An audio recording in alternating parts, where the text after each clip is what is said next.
Hello, Debbie. Hi, Paul. How are you today? I'm good. I'm good. It's been a good day. Excellent.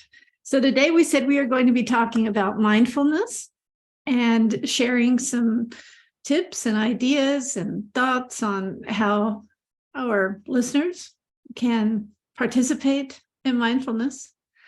And we have a surprise for them, right? At the You end want to share the surprise? At the end of this meeting, we want to do a short mindfulness meditation with those that are joining us here today. So let's talk about mindfulness, Paul. I like to start off always, it's something that I learned in school way back when the dinosaurs roamed the earth, was when you bring in a phrase or a word that you say what it means so that there's absolute clarity on the definition of that word. So let's talk about what is mindfulness. How would you describe it? How would you say it? Well, I think the original definitions in simple terms is paying attention to the present moment without judgment of your thoughts, not focusing on the past, not focusing on the future, but being present in the moment. In the moment, yeah. I've heard, we've probably all heard that saying, be here now. That is actually mindfulness. Yes. Yes. And John Kabat-Zinn is considered to be the bringer of mindfulness to Western cultures because it's a very, very ancient tradition in Eastern Buddhism and Hinduism. They've had mindfulness, or let's say the awareness of the present moment, for thousands of years already. He does like to make the point, though, that you don't have to be religious. I mean, Buddhism isn't really, this course, not a religion, it's a philosophy, it's about wisdom. Some might argue, I know they are Buddhist friends, and they'll talk about the different groups of Buddhists, but that's something for another day. But he started this, and I think he's always made the point that it's not about Buddhism. You can be agnostic and practice mindfulness. It's more of a practice to deal with daily stresses and to build up your resilience towards that. Sorry, I have to throw this out there. There's this joke about being present. You said, we spoke about being present. And I think it was Eckhart Tolle who said, was about Eckhart Tolle in the book, The Now. And where somebody was saying, I mean, there's presence and there's presence. You can ask somebody falling from a 40-story building how they're doing in the moment, and they're fine. But no, they're going to. That's when they're passing by level 10. They're saying, "Hey, everything's fine. I'm fine." Yeah. That's a good point. Absolutely. Yeah. But hopefully, with mindfulness, that awareness comes in, that if you find yourself in that kind of position, that you take appropriate action.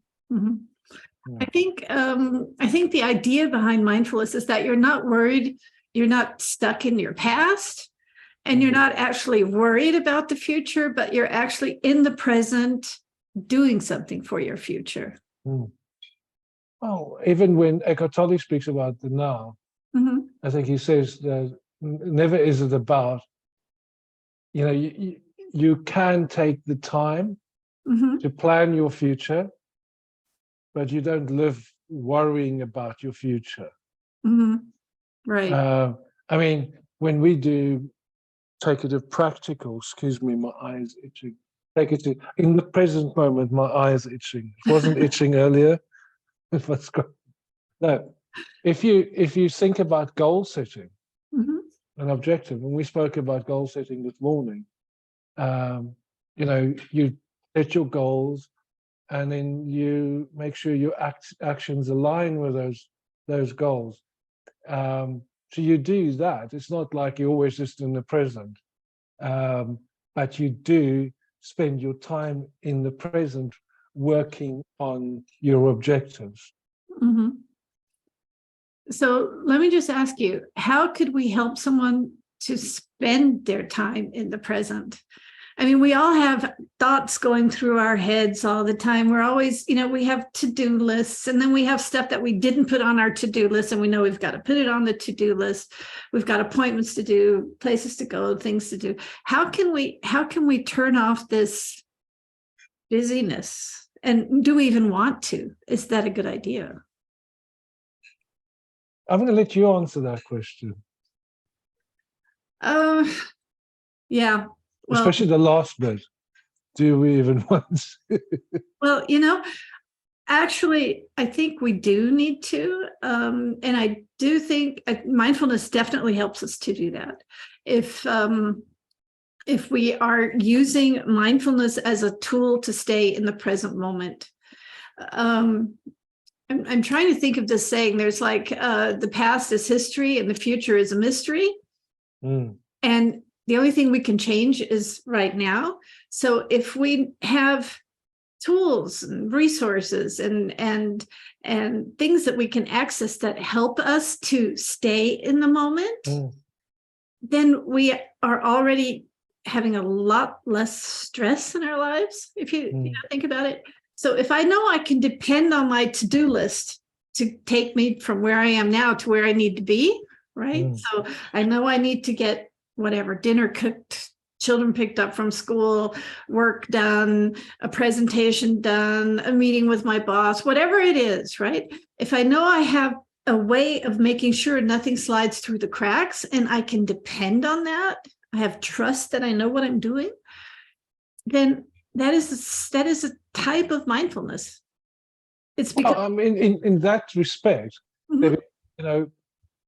if you mindfulness, there are practices that we'll talk about that increases your awareness. But with the example you've just used, it's essential in your planning and knowing what you're doing that you don't end up multitasking and unraveling yourself, because you are living and you are completing tasks, objectives, moment to moment. And if if you say you've had a busy day and you want a family meal at the end of the day, or meal with your partner, or you just want to have a mindful meal by yourself, whatever your situation is, I'm just thinking, how do you arrive there? If you've been scatterbrained the whole day and just running from one thing to the next, you're not going to have a mindful meal. You're not going to have a good conversation. You're not going to have that time with your partner or your family. You're going to bring all of that with you, all the stuff that's happened throughout the day. Whereas if you manage to be present with everything you do throughout the day, in fact, Human Given has a practice that starts, mindfulness is about self-awareness. And the Human Givens has a practice around stress that starts and maintains self-awareness throughout the day. In mindfulness, we have the stop exercise, for example. If you can set your watch, you choose to be mindful and practice it and learn it, and you set yourself an alarm so you can check in with yourself and how your breathing is, and what are you thinking, what are you experiencing at the moment, taking the time out, correcting course, so to speak. And in Human Given's approach, there's to stress, it's like check in with yourself. What level are you in when the day starts, and what practices have you purposefully decided on to incorporate in your day, so that you can keep yourself. So if you start on a scale of 1 to 10 and you've had a bad night's sleep and you wake up at a 7, and 10 is when you hit fight, flight, and freeze mode and your stress levels are high. So it's going to affect everything else that you have planned for the day. It's that awareness to pull yourself back and go, okay, I'm at a 7, I'm agitated. So what mindfulness practices can I incorporate throughout my day to bring myself down to a 5, so I can end up the day at a 5? Mm-hmm. And the more you practice it, of course, the more you build resilience towards the things that happen to you and that may have triggered you, so that in a year's time of practice or less, you're less triggered by situations that would otherwise trigger you. But it's the awareness, it's the practices, and it's the desire to make those changes. Oh, yeah, that's the attitude, the approach you take. Mm. I had to think of our positive intelligence practice that we did while you were speaking, and for the benefit of our listeners, it's a very, very small, easy to do practice you can do during any time in the day. It's where you just put your fingertips together and you try to feel the ridges on the fingers, and take a deep breath and let the breath out. And you've already done something to take away this fight, flight, or freeze moment. Just by doing that, you've actually brought all of that pressure down to a moment where your prefrontal cortex, where your thinking part of your brain, can tune back in again and say, okay, now what are we going to do? Now what's the next thing on the list? Because a lot of times we are just reacting and not acting. I think that's and going back to what John Kabat-Zinn, he has these 6 core attitudes, and it also aligns up with what Shirzad Shamin says in his positive intelligence course. Yeah, positive intelligence. Sorry, and it's the non-judgmental, being non-judging. And because that is what is actually causing us the most pain, is that we are judging too many things. Oh, I haven't got this done. Oh, this could have been done better. Oh, I'm running late. Oh, I haven't gotten this. Oh, that person could have said this. This person could have done that. Oh, they're in my way. Oh, they're standing, that's judging. And we can use mindfulness and a mindfulness practice to be non-judgmental, non-judging. And that means that also our thoughts aren't good or bad. So we're just saying, okay, thought, now it's gone.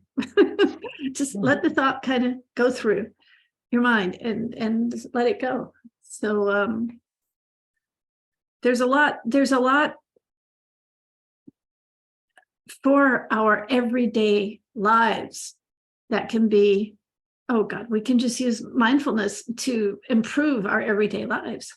I mean, if we look at mindfulness and you say, okay, what's the outcome I want? I mean, if the outcome that you desire is that you are more present in everything you do on a day-to-day basis, and you have less stress, and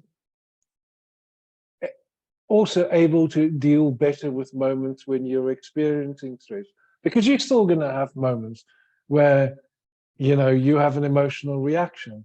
You can't stop every reaction or response you have to a situation. But those situations, you would be more discerning about. I mean, if you have a loved one that's not well, I mean, it's not my best moments, those. I get stressed about things like that. But, there are, somebody not doing something they're supposed to do, work-wise, say you're leading staff, etc., and somebody doesn't do something correctly, you can come at it with more empathy, as Shazad would call it, the sage.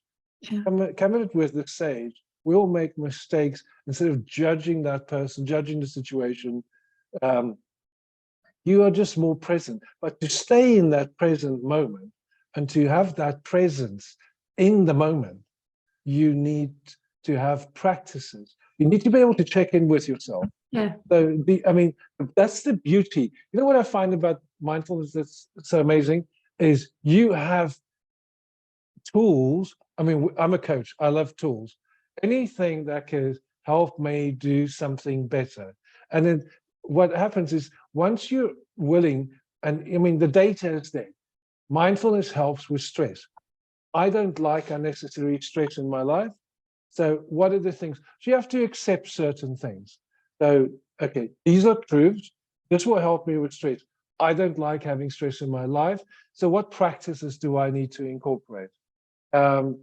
And then the practices are easy. And the other thing about mindfulness is that, I'm not keen on meditation. You love meditation.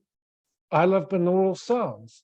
Binaural sounds. I love using Brain FM when I'm working or when I need time out because I've had a extremely cranked up morning and I'm dealing with, I say don't multitask. Unfortunately, when you're running like I am, a business in another country, plus you have emails and you have different, so your attention, that's not time for deep work. That is time for being present with every one of those tasks. Mm-hmm. But what I'm getting at is there are tools. So you use the tools that work best for you.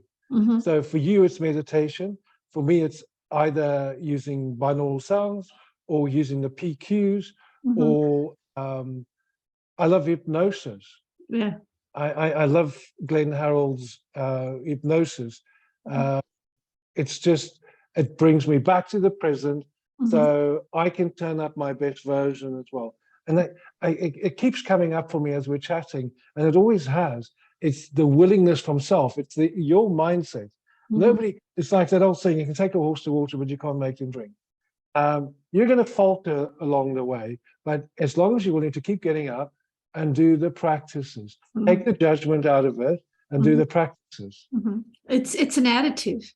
Yeah. I see this as an attitude. It's how we go at something, how our internal mindset is towards something. I love binaural beats, but I use them, I connect them to total relaxation at night to go to sleep. And I like meditations, something like 15 to 20 minute meditations that I do generally at lunchtime.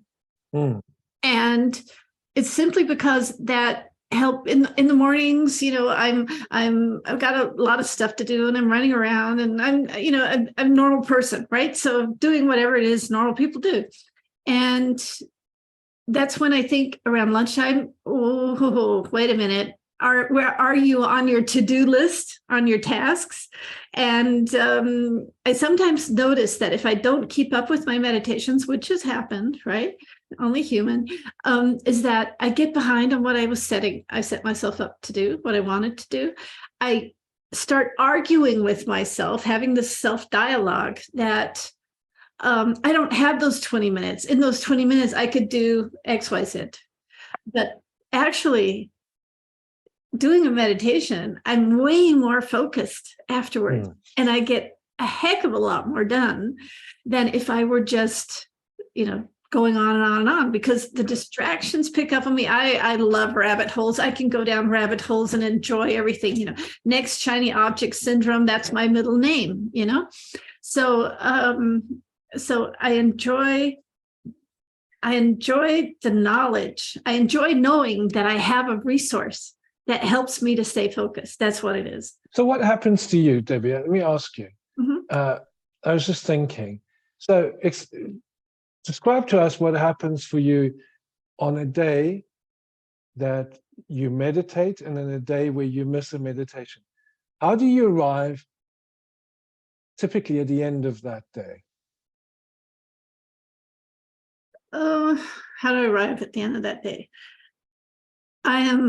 The days that I do a meditation, I am generally more satisfied with myself. Not always, but I'd say, the Pareto rule is here 80% of the time, right? If I don't do a meditation, I can have good days without doing meditation, of course, because there is a foundation there, I think, that helps too, that I have this foundation. And probably because I also do minute, tiny little meditations in between things, that can happen. And if I notice that, I'm getting hectic trying to empty out the dishwasher at the same time as I'm talking on the phone, at the same time as I need to make a list or something, right? That's when I say, hold on, just hold on. Step back for a second, take a deep breath, and do just this one thing. So that can happen. And I don't even count that as being a meditation, but in principle, it is an awareness exercise. It's You've not just stopped yourself. Yeah. It's not letting, it's not letting the horse out of the barn and take off, right?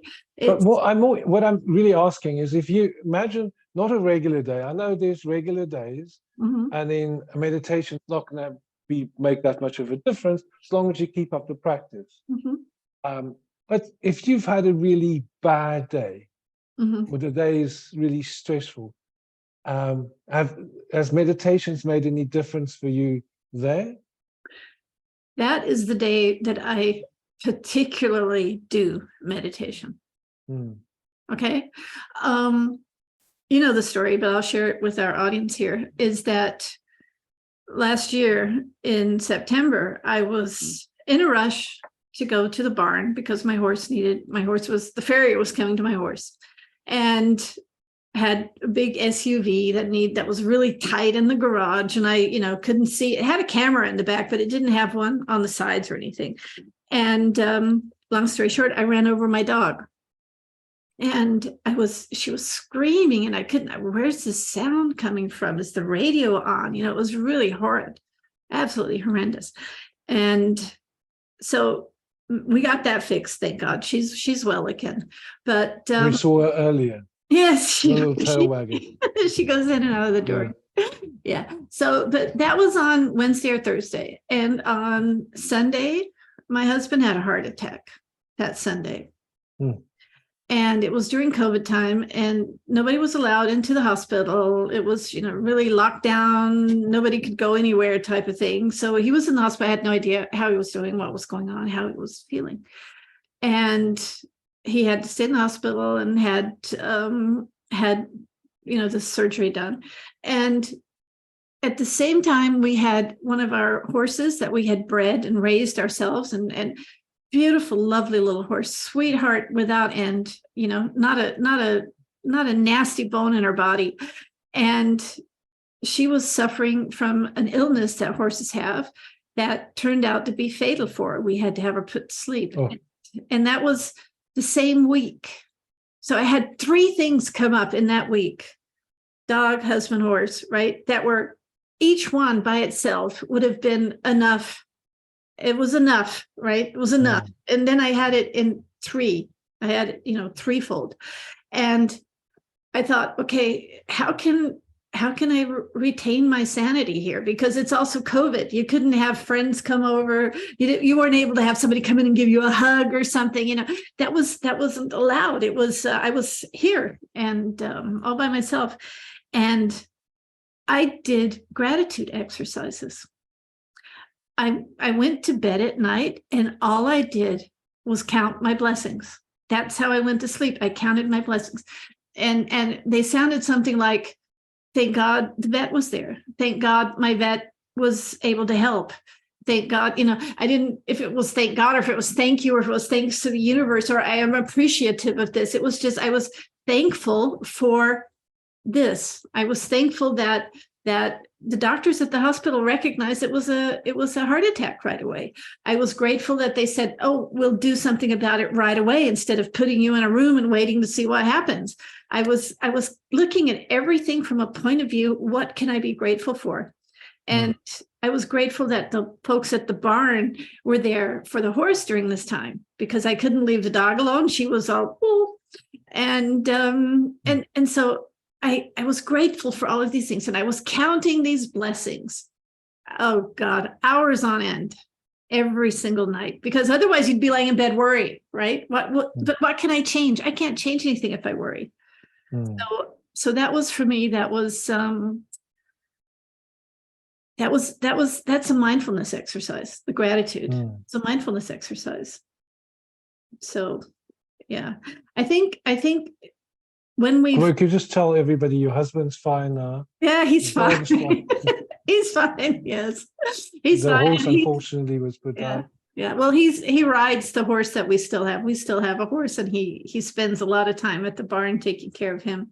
So you know, it's a bittersweet that we had to let our little mare go, but it's also painful to see her in such pain. So you don't want to do that, and that's an option that we as humans have to help our animals. But It's you know, often the case with loss or with where loss is on the way. I remember a friend of mine, and dying from leukemia, oh, and you have to really dig deep within yourself, and that's when these tools come in useful. I mean, it sounds, but it's necessary. You have to have that awareness to turn up for them, because that's where you have to. It sounds a bit trite to say to somebody you have to be strong, but you have to use what you can in difficult situations to get through them, and to get through them for somebody else. Yeah, it's good to be able to have techniques. If I didn't have these techniques that I could turn to during difficult times, I don't think. No, I think life would have been a lot different. But I think being able to turn to these tools help us in those really tough moments, and we grow from them. I was thinking, would I have broken? Maybe not, but I would have been a lot less resilient. Because I am really resilient, and like you described, your incredible resilience during really difficult times. And those are the things that carry us. And that comes from you mentioned mindset earlier. And we spoke about mindset a few weeks ago. They're all so connected. I mean, you mentioned earlier in the conversation today that there's also the part of genetics that's involved with the way we approach things. And I think, yes, there's genetics. I mean, our genetics can make us naturally more or less resilient. I think personally, I'm one of those high-strung people. I mean, I'm a hyper-vigilant in positive intelligence. positive intelligence. Oh, I forgot the word now. In positive intelligence, I'm hyper-vigilant. I'm always alert. That comes from not the best childhood, but and I think I'm very highly strung. But for me, despite what you might think is a genetic impediment, I have learned my resilience. I've learned my grit. I've earned those badges. So that there's I think it was Marcus Aurelius who talks about it's not how many times you fall. Many of them speak about it's not about how many times you fall down. It's whether you get up. But he spoke about the fact that it's not just about falling down, but it's how quickly you can reset yourself, how quickly you get up. Now, we're not talking about grief here. Grief is a different story. It's like in positive intelligence. Grief is always approached differently. But if it's something that and so personally, without me waffling on for the next 10 minutes, basically what it boils down to is I can say that something that would have 20 years or 30 years ago may have taken me months to get over. I could say days or even hours now. And I'm grateful for that. It took a lot of work on the self. And for me, this is how important these practices are. Absolutely. I totally agree.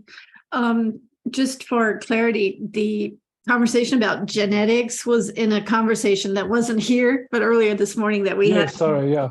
Yeah. But I see it in, friends and people that I come together with occasionally.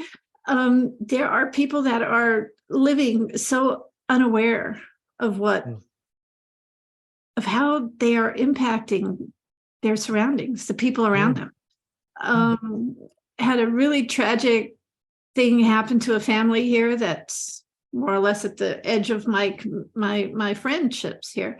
And instead of the mother being there to support her daughter, who just lost a baby, she was the one who was crying, and she was the one who wasn't able to do anything, and she was the one who was stuck in a heap on the ground. Is that what her daughter needed at that moment? I don't know. But the thing is that this young lady is probably suffering enough. She doesn't need to have to worry about her mother also suffering, And I think with this lack of awareness of how our activities, are impacting our friends, our family, our everyday life is I guess that's I was going to head into genetics with this. I think it's not necessarily genetics, it's handed down through what we see. Not only genetics running it's not genetics, but also behaviors. Culture, it's a culture. And when in nutritional therapy, they say it's not only genetics that run in families, it's also food, eating habits. There's a lot of things. So we pick up on cultural habits, etc., from others.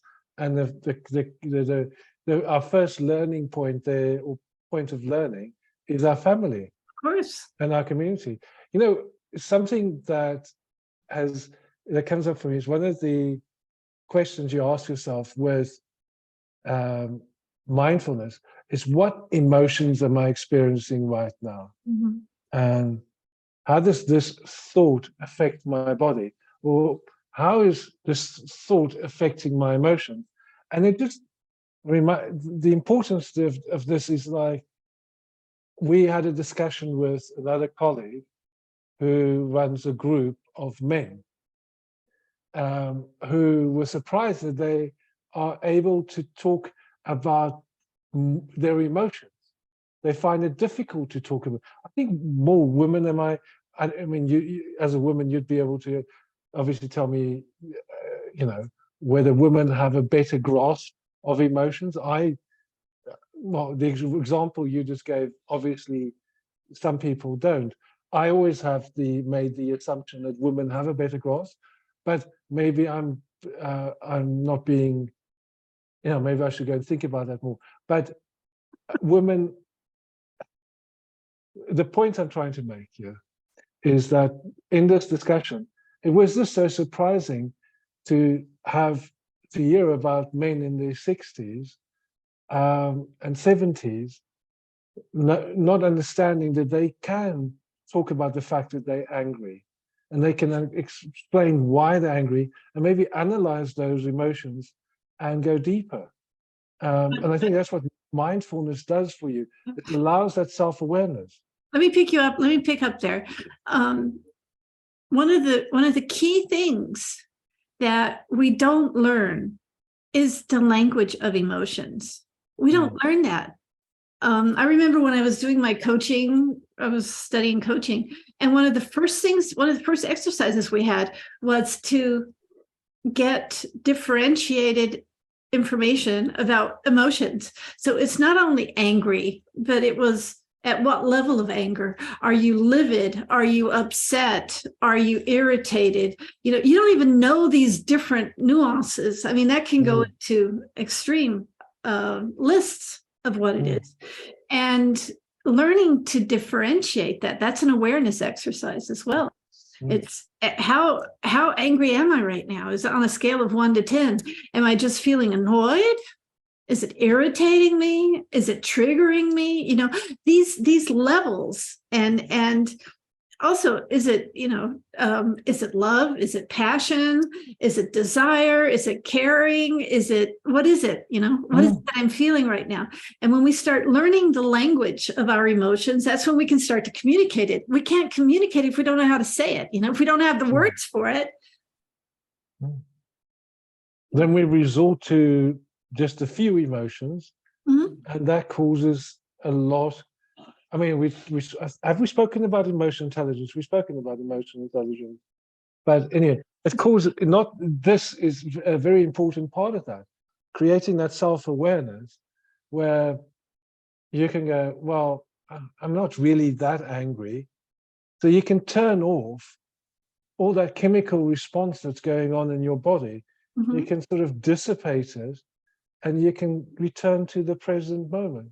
I mean, if you know that there are levels of anger and there's frustration, if you think there's only one level of anger and, you know, somebody's made you angry, then you don't question your reaction. Yeah. Well, if somebody's just annoyed you, I mean, seriously, do you have to even go there? Yeah. You have to respond. I just wanted to, well, you were talking about apps earlier. What are your favorite apps? What did you say your favorite apps were for practicing mindfulness? You do meditation. Do you have any apps that you use? Yes, and I turn to the Chopra. Okay. Chopra. I purchased those a long time ago, whiles ago, and then I pick up stuff that's on YouTube. So I go to YouTube. I have oh God, what's the name of it? It's I see the picture in front of me. It's an app, and I push on the button at night and it does that. And there's another app, there's one that I'm doing, it's called Asana. It's for Asana Rebel. They have meditations. I do that sometimes after yoga in the morning. That's what I was doing yesterday about gratitude. So Youper, sorry, that's the word I was looking for. Youper. Youper. Youper, Youper. Okay. Youper. And they should come up with a better name. no, that's the one. And so you can keep track there. It does a little bit of CBT, cognitive behavior therapy as well, because you have to check in with yourself every so often. So how am I feeling today? And that's where you're also learning the terminology for your emotions.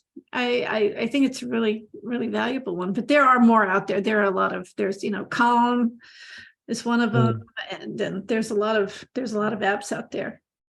Yeah, there's a few I like I've mentioned, but the thing about it is this does not need to be an expensive exercise for you to go and spend a lot of money on. The tools are out there on YouTube. There's so many people making it available for free that you can go and find tools to help you. And it's not just about music or listening to, these practices. What's nice is if you identify what brings you into the present, whether it's going take a stroll outside, if you love being close to nature, whether it's running, whether it is putting on classical music. Also, I love Vivaldi, so there's always Vivaldi on. And if you find the things that bring you into the present where you completely can go straight, zen out. Yeah. No, I mean, whether it's like for me, whether it's simple act like burning incense, smelling the incense, it has a trigger for me. So it's finding the triggers that bring us into flow, make us present, and take us out of. But because for me, the reason to practice mindfulness is to be less stressed. Your reason may be different, but I know the science is there. It says that mindfulness will help me with stress, will help lower my blood pressure, reduce my stress response, and bring me more present. And that's the person I want to be. But you have to set your own goals. The thing about mindfulness exercises, generally about all mindfulness exercises, is that we are becoming aware of our human body again. So we're feeling the cold air when we go outside, or the warm breeze. We're touching the fingertips. We're feeling the ridges of our fingers. We're experiencing how breath enters our body or leaves our body. We're listening to music. These are all physical things. We're getting out of our heads, out of this washing machine of thoughts that is going on. and becoming aware of our bodies. Yeah. And I think that's another thing we should be grateful for, is that we have a body. I mean, if you're breathing, you already have something to be grateful for, So I think that is something that it's like a trigger thought. If I'm getting too hectic, if I'm getting too confused, if I'm feeling overwhelmed, how can I get back into my body? How can I take back awareness of my body?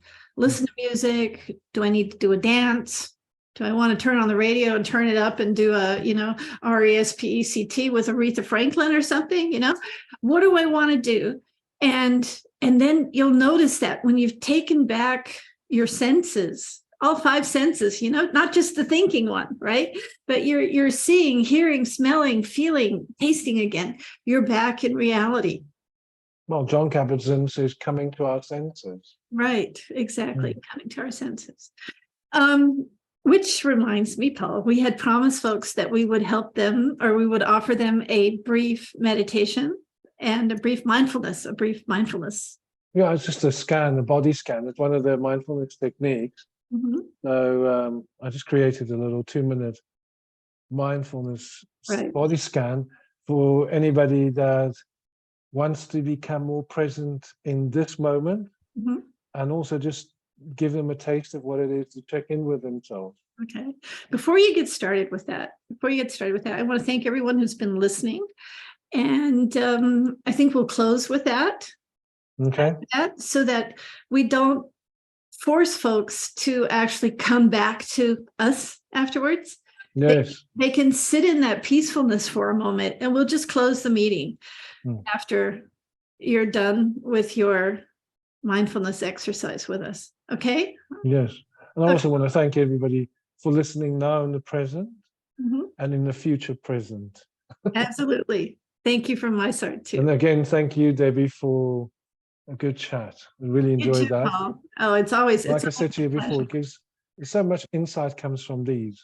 And if you put them all together, if you've liked this talk, people, who anybody's watching, please watch our others and share our Facebook group with your friends. Maybe they'll find something here that will help them and support them on their daily journey. Definitely. Absolutely. So Debbie, I'm just going to focus on you, and anybody else listening can just sort of find a quiet place, become comfortable where you're sitting, where you can even lie down if that's possible. Don't do this while you're driving, by the way. So, don't do this scan right now. Find a quiet place, sit down, lie down, and somewhere where you won't be disturbed for the next 2 minutes. Now take a deep breath, inhaling through your nose and exhaling through your mouth, allowing your body to relax. Bring your attention to your feet and notice any sensations in your toes, the soles of your feet, your heels, and your ankles. If you notice any tension, try to release it as you exhale. Now slowly move your attention up to your calves, knees, and thighs. Scan each area of your legs, noticing any sensations such as tingling, warmth, or coolness. And don't forget to breathe. Shift your attention to your pelvis and lower back. Notice any sensations, tightness, or discomfort. Move your attention up to your stomach and chest. Observe your breath as it moves in and out of your body, noticing any sensations such as expansion or contraction of your rib cage. Shift your attention to your shoulders and arms. Notice any sensations, such as heaviness or lightness. Let any tension in your shoulders or arms soften and release. Move your attention to your neck and head. Notice any sensations in your neck, face, and scalp. Relax any tensions you might feel in these areas. Finally, let's take a few breaths and bring your awareness back to your whole body. Feel the sensations of being fully present in your body. And take a moment to appreciate the practice of mindfulness and the benefits it can bring to your daily life.